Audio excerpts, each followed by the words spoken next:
Last evening I spoke about the joy of being in our 75th year, all that we had learned and all that we still have ahead of us, the future that we will write together.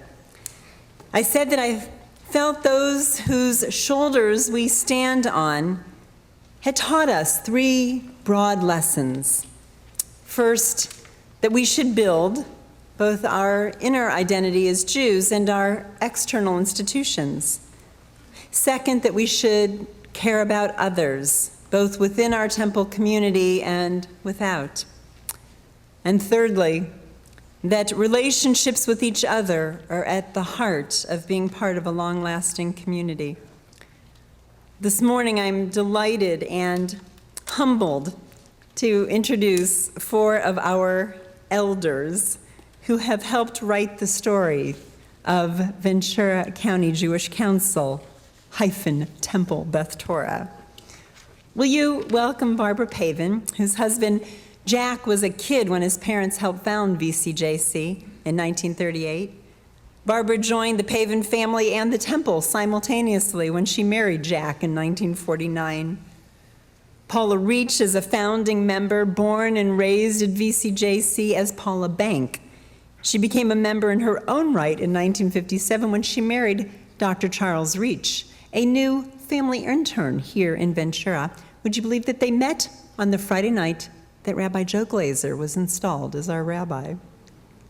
Cantor Ralph, you know, joined in 1938. He was 10 years old, and his parents, Martin and Roselle, helped to found this temple. His wife, Marilyn, also a past president, came to Ventura in 1954. And it's fair to say that Jerry Moses, who we have asked to speak on behalf of the Moses family, he only joined VCJC in 1957, the year of his birth. And his aunt Selma Dressler joined when she and Uncle Harold moved to Oxnard. We're delighted to invite the four of you to come forward and share some words with us in our High Holiday Appeal. Well, number one, the rabbi took my opening speech.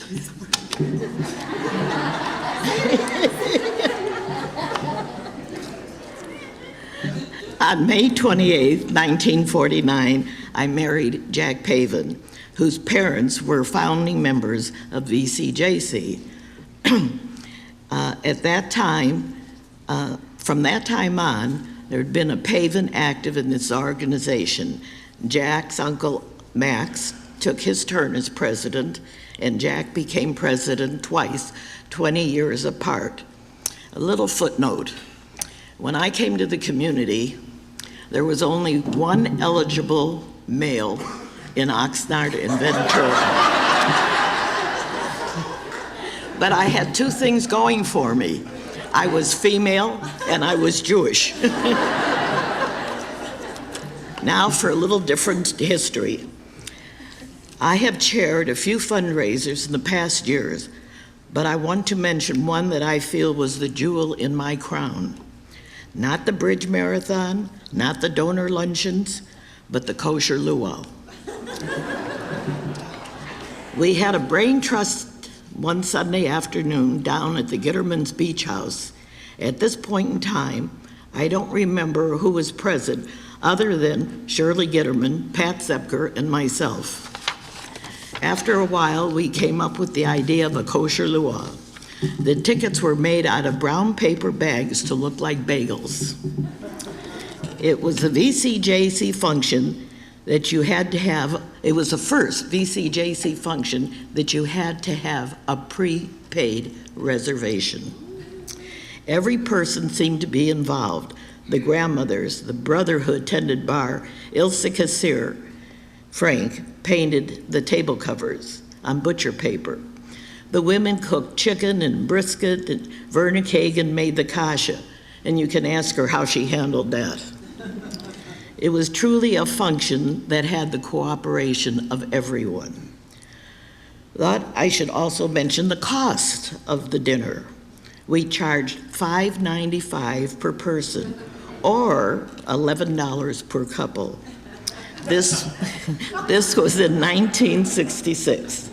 Going through some old photographs, I found one picture of Jack and I and our neighbors next door in our Hawaiian outfit, which I had made,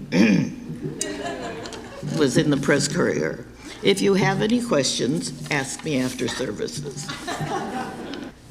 This year, we have been celebrating 75 years of organized Jewish community in Western Ventura County, the Ventura County Jewish Council and its direct descendant, Temple Beth Torah. I would like to go back 80 years ago when a small group of Jewish families were running retail stores on what is now known as downtown Main Street in downtown Ventura. These families were transplants from an amorphous back east and were struggling to support themselves during the Great Depression. The Depression caused many late-teen men to travel aimlessly on buses and trains looking for a way to stay fed and clothed. They began to come to the Jewish stores in Ventura looking for money to feed and clothe themselves for the day. The merchants compared with each other and realized that they all had given something to the same person each day. They came up with a better plan. They pooled their money, and one took charge of distribution of the funds each month. This was the first Jewish emergency fund, at least in Ventura County. A few years later, United Jewish Appeal of Los Angeles came to the group and told them about the threat to the Jewish communities in Europe. This group of merchants reached out to Jewish families in Camarillo, Oxnard, and Santa Paula. There were none in Thousand Oaks or Ojai at that time, and began to raise funds for overseas relief. They never pointed out that their own families needed clothes and food and shelter. They saw a need and met their obligations. Some of these families had boys nearing bar mitzvah age, which meant driving to Los Angeles for their training before freeways and before air-conditioned cars. Some of the Ventura County families had no children or no boys, but no one said, "Well, it isn't my problem." The group found funds for a teacher to come to Ventura, and a place was found for instruction. The small group of Jewish families felt an obligation to provide for fellow Jews. We're a much larger group now and a community, and I hope we can follow their example set for us many years ago. I want to tell you a little bit about my Jewish journey through Temple Beth Torah. I was born into a family of good Jewish parents and grandparents. They were culturally Jewish. We went to shul on high holidays, we had wonderful seders, but really not much else in the way of Jewish life. Harold, on the other hand, came from an Orthodox tradition. So my Jewish life truly began here at Temple Beth Torah, when in 1959, Harold and I stood in front of Rabbi Joe Glazer at the old dairy building. Okay, thanks. We stood before Joe Glazer at the old dairy building, 2500 Channel Drive that you've all heard about. And we had a lot of guests there, none of whom I knew. Harold was vice president at the time, and the congregation was very small, so we had everyone there in the congregation. And interestingly, some of the people here today were at my wedding, which is lovely. We sat on folding chairs, food, even the challah had to be brought up from LA because they just didn't have it here. I had just moved here from Los Angeles, and so I was really surrounded by a room full of strangers. And although I had my sister in the community and my sister-in-law, I felt very lonely and isolated. But slowly, over time, I began to meet people, and today they're my lifelong friends. Through the years, Harold and I, and even our children, have had the honor of fulfilling leadership roles in the congregation, and this really has added to the pride that we feel in this community. Although growing up I never had a Jewish education, it was important to both of us that our children attend Torah school. They were the only Jewish kids in the elementary school and the junior high that they went to. And even in high school, they were one of about 3, I should say, of about 8. So their only contact with Jewish children was here at Temple Beth Torah. And so they looked forward to Torah school on Wednesday nights and Sunday mornings. And interestingly, today, my adult children's closest friends are the Shermans, the Jaffes, the Jareckis, the kids that they grew up with and went through youth group with. And when I see the strong involvement of the alumni of our Torah school today, they're involved in Jewish life in so many ways. I feel such a great sense of pride. I started attending Saturday morning services after Harold died. I feel close to him there and comforted by the support I receive. And whether I enter the sanctuary feeling sad or happy, I come away feeling at peace. The services are uplifting, the music is wonderful, and the Torah study always very stimulating. And there's a whole new arena of Saturday morning Shabbos friends that I relate to. So I've been blessed with a strong community of friends who've become extended family. They are there for me when my family grieves, when we party, and any other time. My life has been enriched in so many ways by this congregation. So no matter where any of us are in our respective journeys, we cannot deny the role that a thriving congregation plays in our lives. My hope and prayer is that Temple Beth Torah will be here for all of us in many generations to come. And to that I say, Amen. It's fitting to me that I can say a few words after Paula and Barbara and Selma, because a lot of what I'm going to say as one of the children, that their generation was our parents. Paula and Chuck and Barbara and Jack, Harold and Selma, my parents, they were the generation that created this temple for me and for my family. I'm Jerry Moses. You know my parents, Ralph and Marilyn. Some of you still here know my grandparents, Martin and Rosa. Ralph and Marilyn you know well, but let me tell you a little bit about the early days for our family and Oma and Papa. Martin and Rosa came to Ventura from Germany in 1938. They were sponsored by Rosa's brother, George Zander.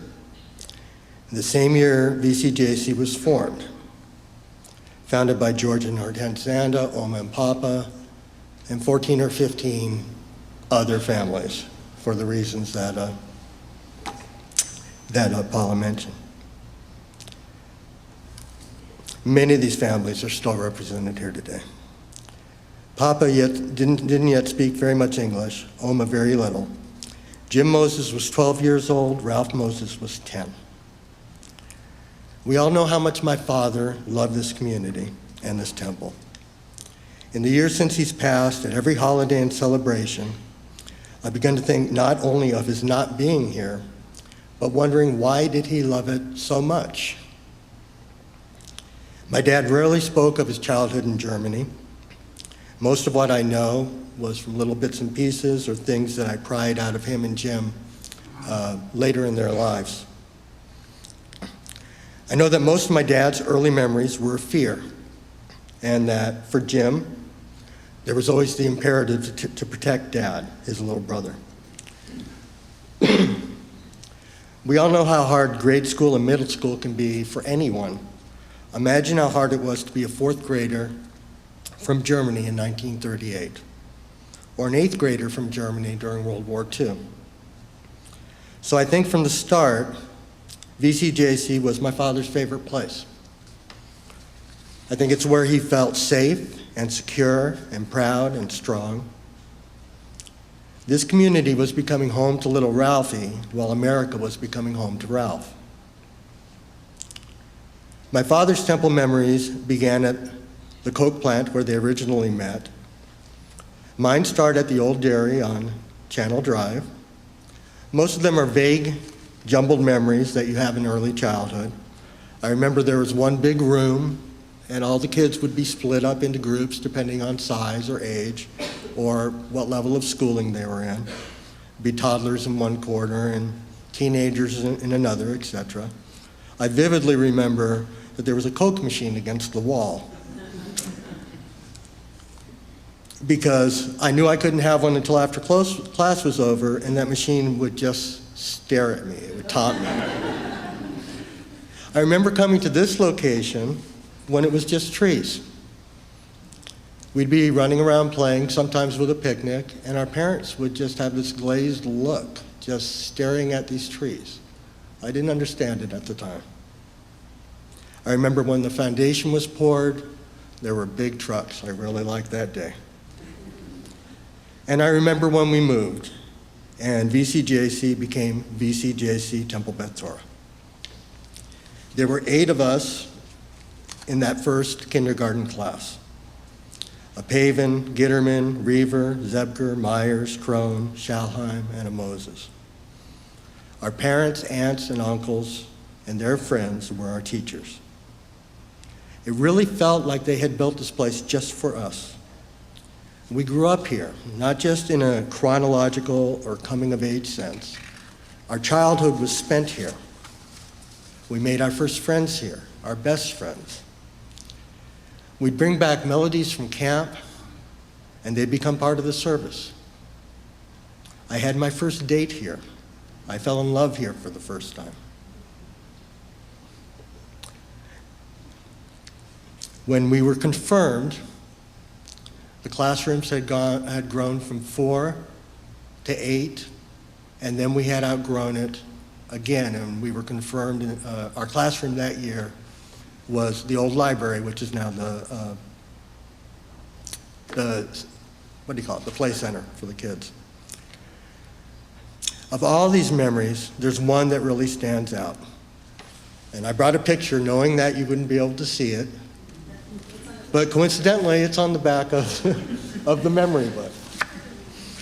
And that's a picture that I have of the groundbreaking of the original Martin Moses Playground. I think of Papa, Martin Moses, every day of my life, before and since he died. I loved him so very much, and he loved me. I was in 2nd grade when he built me the playground.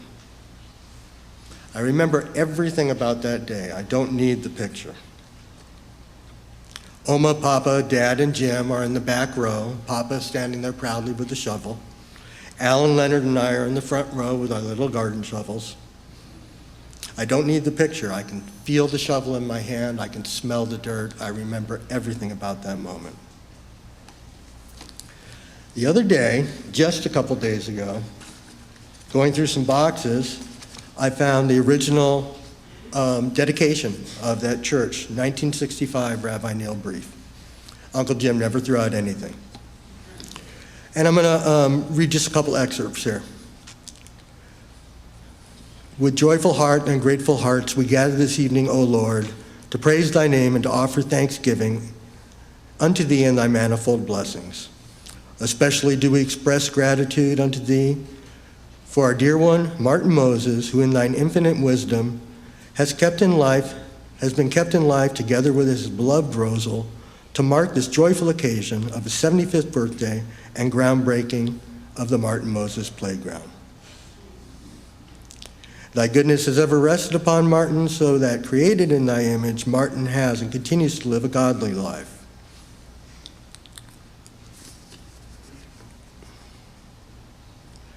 Skipping ahead a bit, bless therefore, O Lord, the sacred occasion and joy, wherein we gather to pay tribute to Martin and to plan for the further building of our Jewish Religious Center, dedicated to teach our heritage through prayer and play, through insight and inspiration. That was 1964. I would vaguely remember the speech, but I think I was too excited to get the gist of it. And you can see why the little ones at least, you can see why we needed a playground. You know, there was a lot of talking going on. My oldest grandson is named Xander, and he likes to go on safari with his Pepe. That's me. I wanted to be a papa, but he named me Pepe. One day a while back, I was gleefully hiding some stuffed animals in my backyard and around the neighborhood, and I realized something that should have been obvious for the very first time. All of the wonderful, magical, perfect things that would happen to me whenever I was with Papa, they didn't just happen. He made them happen.